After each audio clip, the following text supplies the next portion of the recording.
Kids have trauma, often undiagnosed, often ignored, and often the cause of certain behaviors that many people deem distracting, disorienting, and disrespectful. Now, trauma can present itself in many ways depending on many different variables. In kids, trauma can show up as extreme emotional outbursts or isolation from their peers. Now, before I go any further, I wanted to find a few terms, and then I'll tell you guys a story. For those of you who are not familiar with or do not know what trauma is, trauma defined by dictionary.com is an experience that produces psychological pain or injury. Again, trauma can show up in many different forms depending on many different variables. And it's painfully apparent in the school system because students are presented with linear rules, strict schedules, and authority figures who might not give students the same respect that they expect from the students. These behaviors that trauma can trigger are things like sleeping in class, being abrasive or aggressive towards teachers, having anger management issues, or having a difficulty concentrating, even things like having an unwillingness to trust people.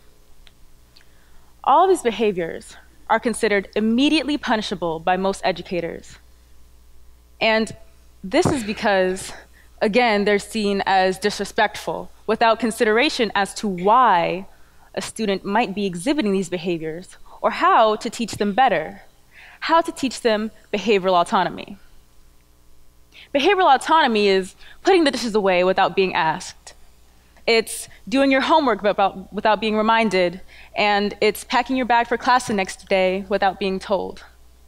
Behavioral autonomy is the ability to make independent decisions and follow them with appropriate action. This ties into emotional intelligence. Now, you guys know emotional intelligence.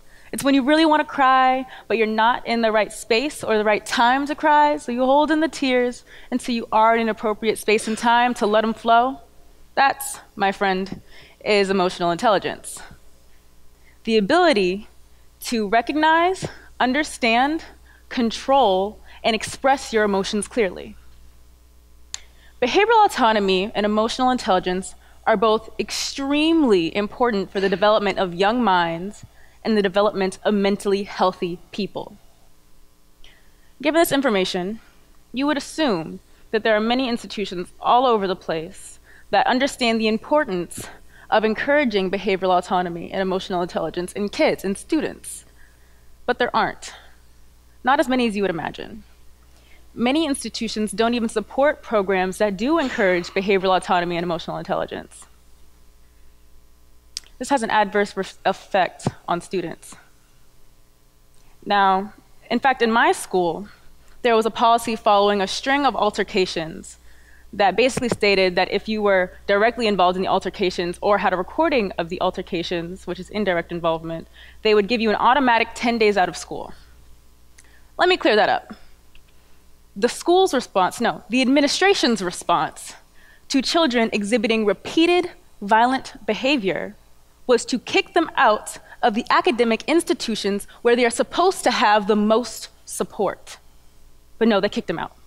I don't want to deal with it.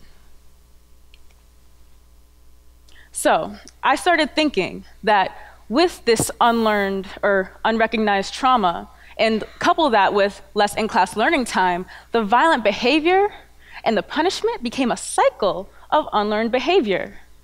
Because the administration's first response, and this is in often cases too, the administration's first response to children acting out is correction before compassion.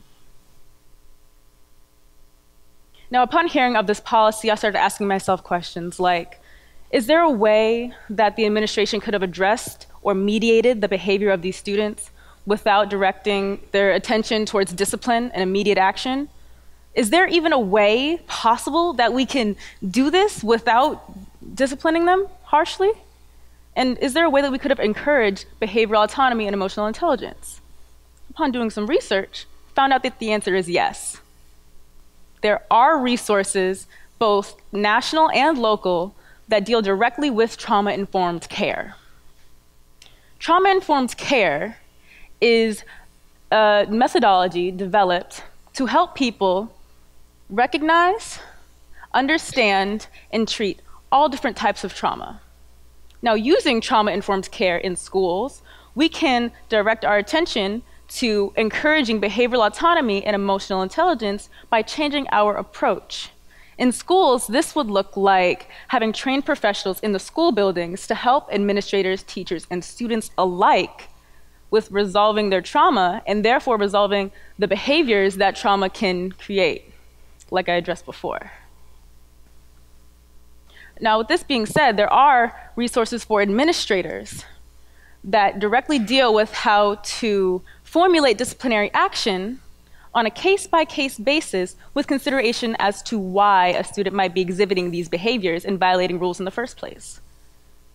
There are resources for educators that lay out how to address difficult in-class situations with compassion without losing too much in-class learning time.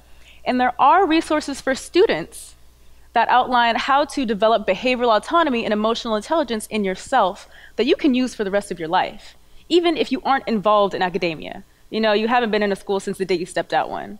There are ways for you to contribute to programs that deal with trauma-informed care. Now, with that being said, anywhere you are in the community, no matter what your role is, you can be the difference. Together as a community, we can choose to be better and address children and students with compassion before correction. Thank you.